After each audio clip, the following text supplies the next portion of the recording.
નમસ્કાર, સ્વાગત છે આપનું DTV ન્યૂઝમાં। જાલોદના મંદિરમાં ચોરી કરવા આવેલા તસ્કરોને દાહોદ પોલીસે નાઇટ વિઝન ડ્રોનની મદદથી ઝાડીઓમાંથી ઝડપી લીધો। દાહોદના જાલોદ નગરમાં આવેલા લુહારવાડા વિસ્તારમાં આવેલ સોમનાથ મહાદેવના મંદિરે ગત રાત્રિના સમયે 4 જેટલા તસ્કરો ઘૂસ્યા હતા। તેવા સમયે મંદિરની સામે રહેતા નીરુબેન અંબાજીથી આવતા પોતાના પુત્રની રાહ જોતા બહાર આવ્યા ત્યારે મંદિર પરિસરમાં તસ્કરોને જોઈને તેમના પતિને તેને જગાડવાની સાથે મંદિરના પૂજારીને ફોન કરીને જાણકારી આપી અને આસપાસના લોકોને પણ ટેલિફોનિક જાણ કરાતા તે વિસ્તારના યુવકો જાગી ગયા હતા અને પોલીસને જાણ કર્યા બાદ સ્થાનિકો મંદિર ઉપર પહોંચી જતા તસ્કરોએ પથ્થરમારો કર્યો હતો। મંદિરની પાછળ આવેલ ઝાડીઓમાં જંગલ વિસ્તારમાં ફરાર થઈ ગયા હતા, જેને પગલે સ્થાનિકોએ અને પોલીસોએ પીછો કરીને એકને ઝડપી લીધો હતો, પરંતુ ગીચ ઝાડીઓના કારણે અન્ય લોકોને શોધવા મુશ્કેલ હતા। દાહોદ પોલીસ હેડક્વાર્ટરનું night vision thermal imaging drone મંગાવી ડ્રોન મારફતે ઝાડીઓમાં છુપાયેલ અન્ય તસ્કરને શોધી કાઢી ભાગી રહેલા તસ્કરને ઝડપી પાડ્યો હતો। 14 તારીખ મધ્યરાત્રિએ લગભગ 2 કલાક ને 19 મિનિટે મારા એક સ્થાનિક મિત્રનો મારા પર કોલ આવતા તેને જાણ કરી કે આપણા મોહલ્લામાં શ્રી સોમનાથ મહાદેવ મંદિર ખાતે હાલમાં 3 થી 4 ચોર ભરાયેલા છે। મેં એક પણ સેકન્ડના વિલંબ કર્યા વગર સ્થાનિક પોલીસ તંત્રને કોલ કરી PSI શ્રીને કોલ કરીને જાણ કરી કે અહીંયા લુહારવાડામાં આવેલ સોમનાથ મહાદેવ મંદિરમાં હાલમાં 3 થી 4 ચોર ઘૂસેલા છે, તો આપ આપની ટીમ સાથે તાત્કાલિક ધોરણે પહોંચો। એવી જાણ કર્યા બાદ હું અને મારા મિત્ર અને બીજા 3 થી 4 મિત્રો અમે શ્રી સોમનાથ મહાદેવ મંદિર આવ્યા અને ત્યાં આવી અને અમે મંદિરમાં તપાસ કરતા સામે અંદર ચોર દ્વારા સામે પથ્થર ફેંકવામાં આવ્યા, પણ અમને સામે આવતા જોઈ ચોર ત્યાંથી પાછળના રસ્તે ગાઢ જંગલ છે ત્યાંથી ભાગી ગયા અને ટૂંક જ ક્ષણોમાં પોલીસની ટીમ પણ ત્યાં આવી ગઈ।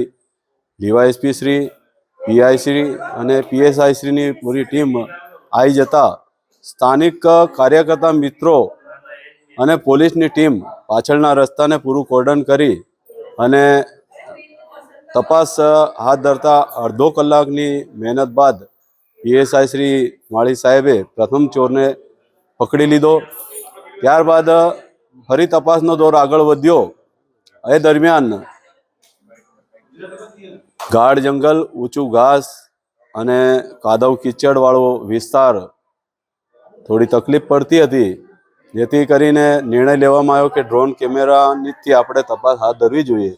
પોલીસ તંત્રએ તાત્કાલિક ધોરણે દાહોદથી ડ્રોન કેમેરાની વ્યવસ્થા કરી અને કલાક જેવો સમય થયો અને ડ્રોન કેમેરા દ્વારા તપાસ કરવામાં આવી।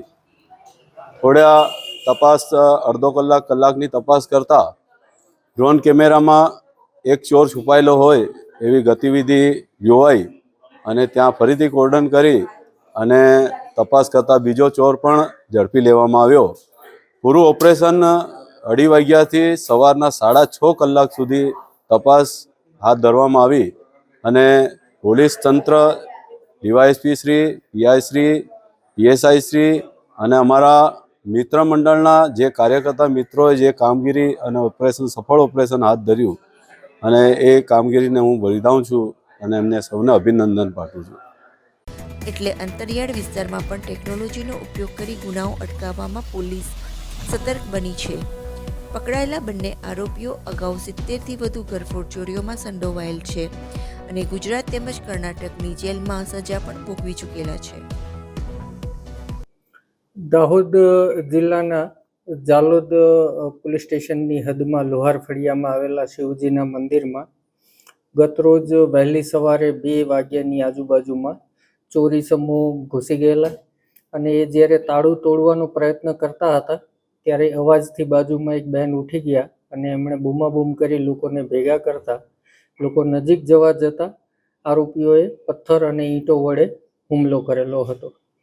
નાઇટ રાઉન્ડમાં રહેલા PSI માળીનાઓને ઘટનાની જાણ થતાં તાત્કાલિક ઘટના સ્થળે પહોંચી ગયા અને તેમણે ખૂબ બહાદુરીપૂર્વક એક ઈસમને પકડી લીધેલો અને અન્ય ઈસમ પાછળ જંગલ અને અંધારાનો લાભ લઈને નાસી ગયેલો અને દાહોદ જિલ્લા પોલીસ છેલ્લા 14 મહિનાથી ડ્રોન ટેકનોલોજીનો ઉપયોગ કરી રહી છે।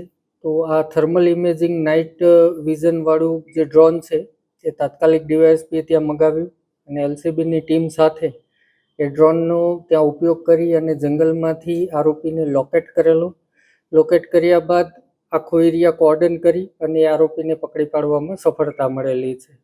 આ આરોપીઓ અગાઉ 70 જેટલા ગુનાઓમાં સંડોવાયેલા હોવાની હકીકત આરોપીએ જણાવી છે અને અગાઉ 2 રાજ્યની જેલમાં, ગુજરાત અને કર્ણાટકની જેલમાં પણ રહી આવ્યા હોવાની હકીકત આરોપી જણાવી રહ્યા છે.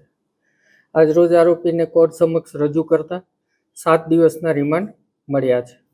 આમાં અન્ય 2 આરોપીઓ જે છે એ બોલેરો ગાડી લઈને નીકળી ગયા હતા પોલીસ એરિયા કોર્ડન કરે એ પહેલા, એટલે હાલ 4 આરોપીની સંડોવણી હોય